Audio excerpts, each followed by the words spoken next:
غرض نہیں ہے جتنی اس ایٹیچیوڈ سے ہے کہ یار اس نے میرے ساتھ بات کیسے کی، اس نے کیا مجھے رسپونڈ ٹھیک کیا. اور جو باہر ہمارے بھائی بیٹھے ہوئے ہیں ان کا بھی بیچاروں کا یہی المیہ ہے کہ وہ اگر کال کریں یا آن لائن کوئی چیز ریکویسٹ کریں تو ان کو ہم رسپونڈ کیسے کریں. یا اس کا بھائی اگر آتا ہے یہاں پر کوئی اس کی چیز کا تصدیق کروانے کے لیے تو ہم اس کو کتنا چکر لگواتے ہیں. اس کے لیے آپ سے میری یہ بالکل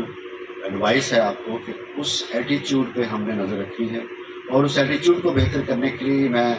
ریکویسٹ کر رہا ہوں جو صاحبان یہاں پر ہیں اور جو یہاں پر نہیں ہیں ان کو آپ ڈھونڈ کے لائیے، ان کو اپنے ساتھ شامل کیجئے. اس کے لیے آپ کو اپنی ایگو کو بھی تھوڑا سا سیکریفائس کرنا ہے، اور پلس جو یہ ہمارے جوان یہاں پہ سن رہے ہیں اور افسران سن رہے ہیں ان کو اپنے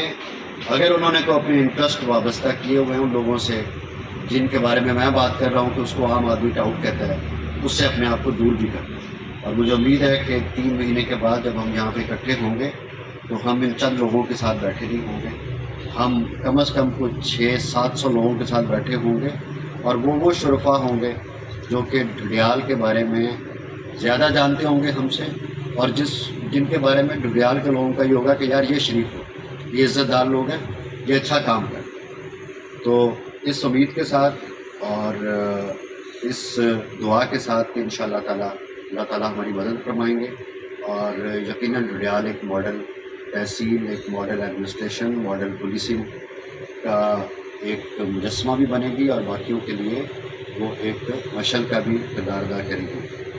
اس کے ساتھ میں ان لوگوں کی، ان صاحبان کی جنہوں نے اس پروجیکٹ میں ہمارے ساتھ شریک کار رہے اور جنہوں نے ہمارے اس پروجیکٹ کو اس شکل میں لانے میں اپنا کردار ادا کیا، ان کا میں شکریہ ادا کرتا ہوں. اور مجھے امید ہے کہ انہوں نے جو اس کے بارے میں اپنی امیدیں وابستہ کی ہوئی ہیں، اور ڈڈیال کے شہریوں نے جو اس فیسیلیٹیشن سینٹر کے بارے میں اپنی امیدیں وابستہ کی ہوئی ہیں، ان پر ہم انشاءاللہ تعالیٰ پورا اتریں گے اور اترنے کی کوشش کریں گے. بہت شکریہ آپ تمام حضرات کا جو اس گرمی میں یہاں پر بیٹھے ہیں اور جنہوں نے ہمیں برداشت کیا. السلام علیکم.